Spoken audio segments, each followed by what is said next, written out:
오늘 우리가 함께 볼 하나님의 말씀은 열왕기상 17장 1절입니다.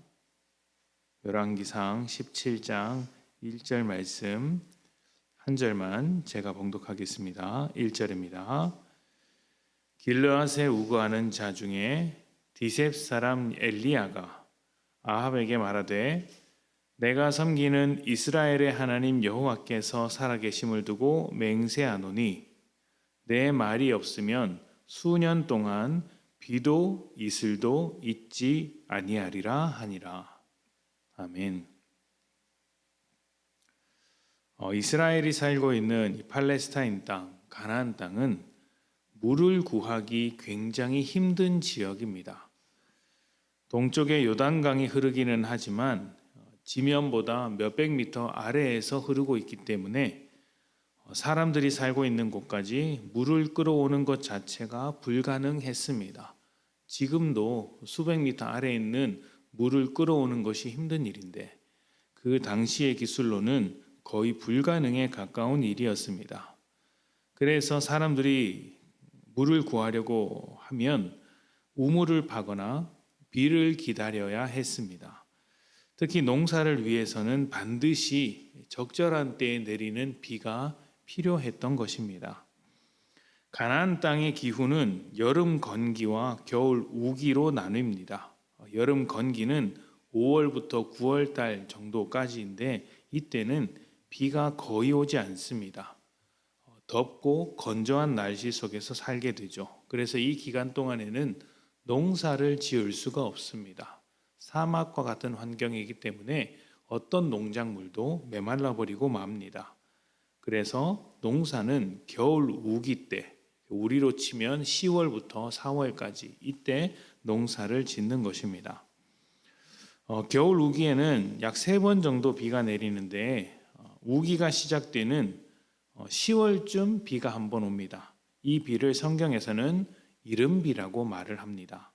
그리고 우기가 끝나는 4월쯤 또 한 번 비가 오는데 이것이 성경에서 말하는 늦은 비입니다. 그리고 중간에 아주 길게 장마처럼 비가 오기도 하는데 이렇게 총 3번 이른 비와 늦은 비 그리고 중간에 장맛비 3번 비가 오는데 강수량으로 따지면 중간에 내리는 장맛비가 제일 이렇게 많다고 합니다. 그런데 이 비의 중요도로 따지면 장맛비보다 강수량이 많은 장맛비보다 이른 비와 늦은 비, 처음과 마지막에 내리는 비가 제일 중요하다고 합니다.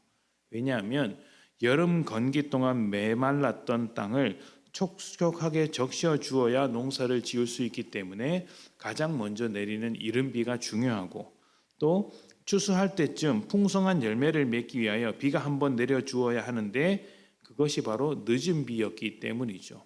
중간에 많이 내리는 비보다 처음과 끝에 적절하게 내리는 이 이른 비와 늦은 비가 농사에 있어서 가장 핵심적인 것이었다 이렇게 이해할 수 있습니다. 성경에서 가나안 땅의 신으로 자주 등장하는 바알은 천둥과 비를 주관하는 신입니다. 그리고 그 바알이 내리는 비를 통해 온 땅이 풍요롭게 변하기 때문에 풍요로움을 다스리는 신이라 이렇게 여겨지기도 했습니다. 그래서 그 땅 가운데 농사를 풍요롭게 짓고 싶다면 비가 내리고 싶다면 그리고 한 걸음 더 나아가서 내가 부자가 되고 싶다면 더 잘 살고 싶다면 바알에게 제사해야 했던 것이죠.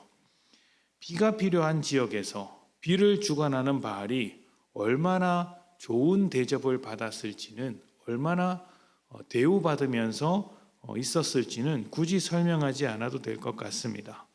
이스라엘 백성이 바알에게 마음을 빼앗긴 이유도 아마 그 신이 비를 주관하고 풍요로움을 관장하는 신이었기 때문일 것입니다. 그러나 이스라엘 백성이 바알에게 마음을 뺏길 때마다 사실은 그들이 잊고 있는 것이 하나 있죠. 이미 하나님께서 그 모든 사람들에게 이른 비와 늦은 비를 약속해 주셨다는 것입니다. 그래서 이스라엘이 바알을 쫓아가는 것은 단순히 비와 풍요로움을 쫓아간다라기보다는 근본적으로 하나님의 약속과 말씀을 잊어버렸기 때문이고, 그 빈자리, 하나님이 없는 빈자리를 바알로 채워보려고 했던 것입니다. 오늘 말씀은 한 절 말씀이지만 이 말씀에서 하나님께서 바알에 대하여 빼앗긴 이스라엘 백성의 마음을 어떻게 회복하시는가를 알 수 있습니다.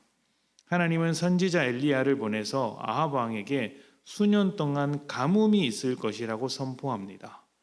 이 가뭄은 비의 신 바알을 의지하는 이스라엘 백성에게 비와 풍요를 다스리는 존재가 바알이 아니라 하나님이라는 것을 가르쳐 주기 위한 과정이었던 것이죠. 사람들이 가뭄이 찾아오면 아마도 바알에게 찾아가서 제사도 하고 빌기도 할 것입니다. 그러나 아무리 빌어봐야 비는 내리지 않을 것입니다.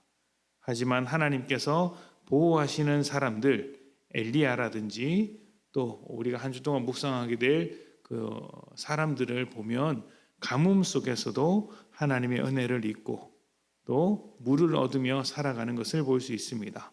뿐만 아니라 이스라엘 사람들은 하나님께서 정하신 때가 되었을 때 가뭄이 해결되는 모습을 보게 될 것입니다.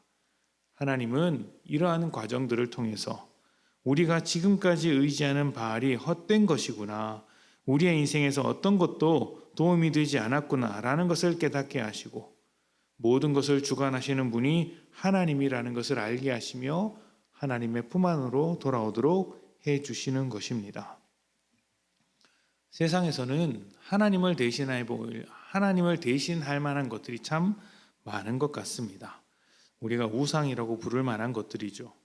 그것들이 우리의 삶을 더 보장해주고 안전하게 만들어줄 것 같지만 과연 그렇습니까?